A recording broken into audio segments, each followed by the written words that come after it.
नमस्कार, मैं हूं कुमार गजेंद्र। जनपद ऑन द स्पॉट में आपका स्वागत है।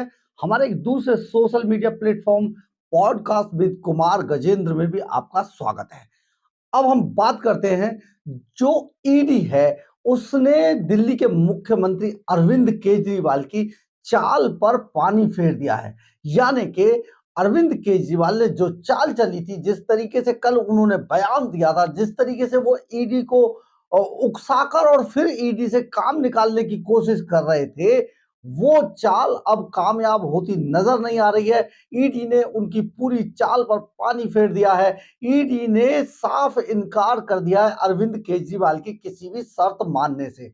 अरविंद केजरीवाल एक आरोपी हैं, ईडी के मोस्ट वांटेड हैं, और किसी भी मोस्ट वांटेड को कोई चाल, कोई कोई समय या कोई भी शर्त रखने का कोई अधिकार नहीं है। ये ईडी ने बहुत स्पष्ट कह दिया है।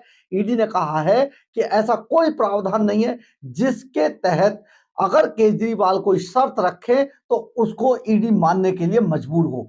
इसलिए अब अरविंद केजरीवाल की जो जिस तरीके की वो कल कल से बयानबाजी कर रहे थे, एक फंसाने की कोशिश कर रहे थे, एक पेच दिखा रहे थे, अपने लोगों को जिस तरीके से अपने लोगों के बीच में वो भ्रम फैलाने की कोशिश कर रहे थे, जिस तरीके से सफेद झूठ बोल रहे थे, अब उससे पूरी तरीके से पर्दा उठ चुका है। हुआ ये कि अरविंद केजरीवाल ने कल ये कहा था कि वो ईडी के सामने वीसी से, यानी कि वीडियो कॉन्फ्रेंसिंग के जरिए पेश होने के लिए तैयार हैं। और उन्होंने एक नई चाल चली ये बताने के लिए कि देखिए, एक आदमी का क्या राइट है। जबकि उन्होंने सफेद झूठ बोला था।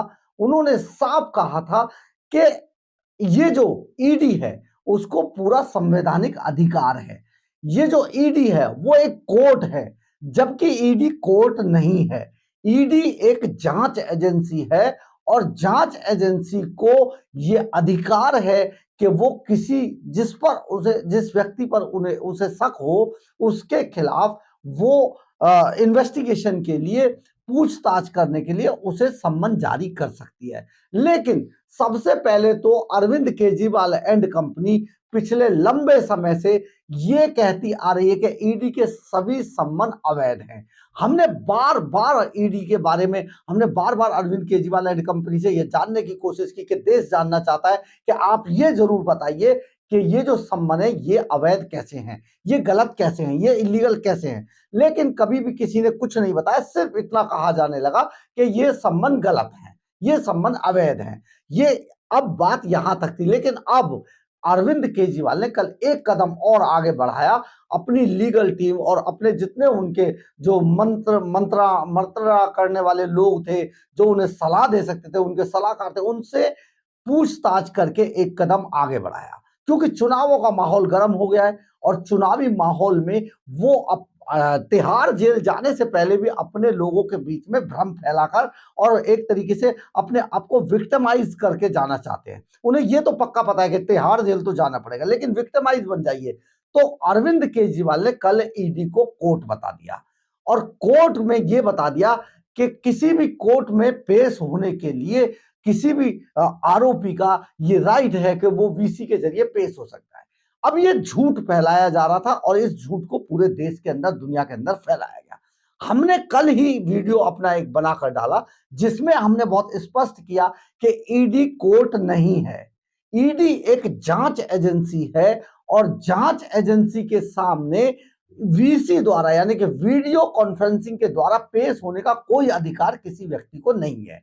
आज उसी राह पर चलते हुए ईडी ने अपना जवाब दिया कि ईडी ने अरविंद केजरीवाल को वीडियो कॉन्फ्रेंसिंग के जरिए पेश होने से साफ इनकार कर दिया।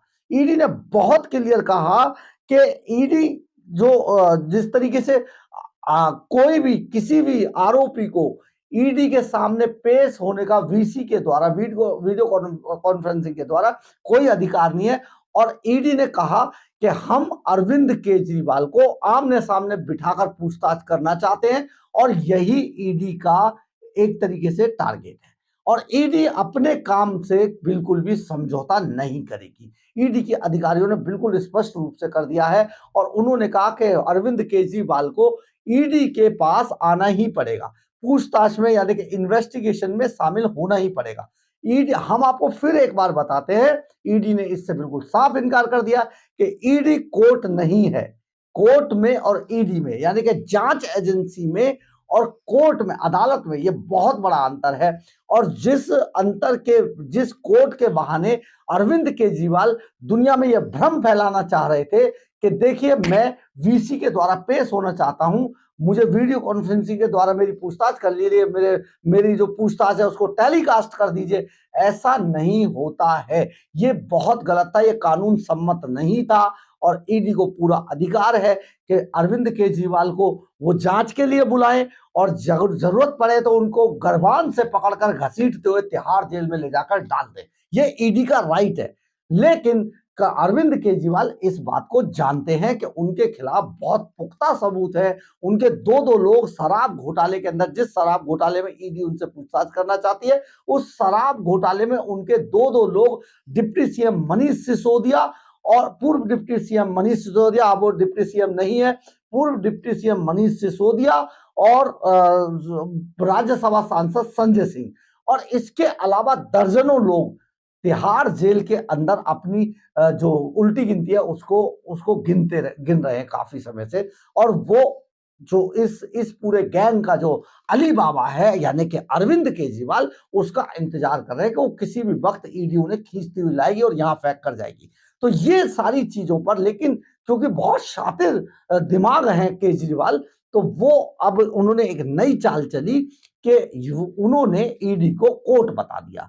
और ईडी को कोर्ट जो बताया, पहली बात तो ये देखिए, जो विधानसभा सेशन था, सिर्फ ईडी से बचने के लिए उन्होंने उसको लगातार लंबा खींचा और बजट सत्र के बहाना बनाकर वो अदालत तक पहुंच गए। अदालत ने उनको बजट सत्र के कारण उन्हें कहा कि ठीक है, इस तारीख को आ जाइए। उनको एक अगली तारीख दी 16 मार्च। अब 16 मार्च तक उन्हें बचना था ईडी के शिकंजे से, तो इसलिए वो बजट सत्र को लंबा खींच रहे थे। 4 तारीख को ईडी की तारीख थी, वो ईडी के 8वें सम्मन पर अरविंद केजरीवाल पेश नहीं हुए। और 8 में जिस दिन उनकी तारीख थी, उस दिन जब वो पेश नहीं हुए 8वें सम्मन पर, तो केजरीवाल ने एक नया सिगूफा छोड़ा देश और दुनिया में, और उन्होंने कह दिया कि मैं बहुत सम्मान करता हूं ईडी का। ईडी बहुत संवैधानिक एजेंसी है और ईडी एक कोर्ट है, और कोर्ट के अंदर सुप्रीम कोर्ट की रूलिंग है। देखिए कैसे भटकाया पूरे सब्जेक्ट को। सुप्रीम कोर्ट की रूलिंग है कि किसी भी कोर्ट के अंदर अगर विक्टिम जरूरत ना पड़े तो वो वीसी के द्वारा पेश हो सकता है, आरोपी। तो लेकिन ये एक गलत बात थी जिसको फैलाया जा रहा था अरविंद केजरीवाल द्वारा, और ये उनके सातिराना चाल का एक हिस्सा थी। अब हमने कल ही अपने वीडियो में बताया आपको कि ईडी कोर्ट नहीं है। दरअसल देश के अंदर जांच एजेंसियां जो हैं, पुलिस है, सीबीआई है, ईडी है, ये जांच एजेंसियां, इनको राइट है कि अगर इनको किसी भी आरोपी पर शक होता है, किसी व्यक्ति पर, तो उसको वो पूछताछ के लिए उस सब्जेक्ट पर उसे वो सम्मन भेज सकती हैं। और इसमें जिसको सम्मन भेजा जाएगा, जिस व्यक्ति को, उसको पेश होना ही होगा उस एजेंसी के सामने जो उन्हें पूछताछ के लिए बुलाना चाहती है। तो जब ईडी ने ये कह दिया, तो अरविंद केजरीवाल ने पलट के कल एक नया बहाना बनाया और नई चीज निकालकर दुनिया के सामने रखने की कोशिश की और भटकाने की कोशिश की इस बात को। लेकिन हमने तभी बताया, आज ईडी ने उसी आधार पर यह कहा कि वीसी का कोई प्रावधान नहीं है ईडी के यहाँ। ईडी की पूछताछ में वीसी यानी कि वीडियो कॉन्फ्रेंसिंग का कोई प्रावधान नहीं है, और अरविंद केजरीवाल को आमने सामने बिठाकर पूछताछ की जानी है और उनको ईडी के सामने आना ही होगा, उनकी इन्वेस्टिगेशन में, पूछताछ में शामिल होना ही होगा। क्योंकि बहुत महत्वपूर्ण तथ्य है, अरविंद केजरीवाल के खिलाफ बहुत सारे सबूत हैं, और शराब घोटाले में अरविंद केजरीवाल मुख्य तौर पर बहुत बड़े मास्टरमाइंड बन के उभरे हैं। इसलिए उनसे पूछताछ इस मामले में की जाएगी और उनको ईडी दफ्तर ही आना पड़ेगा और उन्हें सामने बैठना ही पड़ेगा। वीसी का कोई प्रावधान ईडी के जो कानून है उसके अंदर नहीं है, इसलिए उनकी वीसी से पूछताछ उसे नहीं की जा सकती और ना ही इस सब्जेक्ट को टेलीकास्ट किया जा सकता है। बहुत क्लियर कट कह दिया है। अब इसके बाद ईडी जो अरविंद केजरीवाल हैं उनके खिलाफ 9वां सम्मन जारी करने जा रही है। हो सकता है आज रात तक, हो सकता है कल सुबह 9वां सम्मन जारी कर दिया जाएगा अरविंद केजरीवाल के खिलाफ। और 16 तारीख को अरविंद केजरीवाल की 16 मार्च को कोर्ट के अंदर राउज एवेन्यू कोर्ट में पेशी है। वहां पर जाना है अरविंद केजरीवाल को और इसी से जुड़ा हुआ वो मामला है। ईडी कोर्ट में चली गई थी अरविंद केजरीवाल के बार बार भागने की, ईडी के सम्मनों पर पेश ना होने के लिए ईडी ने अदालत में ये मामला डाला था और ये गुहार लगाई थी, ये याचिका लगाई थी। इस याचिका पर अदालत ने, क्योंकि इन्होंने कहा कि बजट सत्र पेश करना है, तो अदालत ने 16 मार्च की तारीख अरविंद केजरीवाल को दे रखी है। अब देखते हैं। वैसे तो आपको हम बता दें कि बहुत ज्यादा बड़ी संभावना है कि अरविंद केजरीवाल उस दिन भी अदालत के सामने पेश नहीं होंगे। उस दिन वो कोई नया रास्ता ढूंढ रहे होंगे बचने का। हो सकता है किसी अपर अदालत में, ऊंची अदालत में, कहीं हाई कोर्ट या सुप्रीम कोर्ट में कोई मामला, कोई याचिका लगा दे, या फिर किसी भी तरीके का कोई दूसरा दांव खेल जाए, लेकिन वो किसी भी रूप में ईडी के सामने पेश नहीं होंगे। उनको पता है कि ईडी उनको जबरदस्ती, उनको घसीटती हुई तिहाड़ जेल जरूर लेकर जाएगी और उनके बाकी शराब कांड के साथियों से मिलवा देगी, जहां पर इन सबको लास्ट में मिलकर होली खेलनी होगी, होली मनानी होगी। तो इससे बचते बचते घूम रहे हैं अरविंद केजरीवाल और लगातार झूठ फैलाने की कोशिश कर रहे हैं। बहुत बड़ी बात है, ईडी ने बिल्कुल साफ इनकार कर दिया है और ईडी ने कह दिया है कि ईडी के जो संविधान है उसके अंदर कहीं पर भी कानून में ऐसा कोई प्रावधान नहीं है जिससे कि आरोपी को वीसी द्वारा यानी वीडियो कॉन्फ्रेंसिंग द्वारा जांच में शामिल किया जाए। इसलिए अब अरविंद केजरीवाल की ये चाल भी कामयाब नहीं हुई और वो पूरी तरीके से अपनी चाल में फेल हो चुके हैं।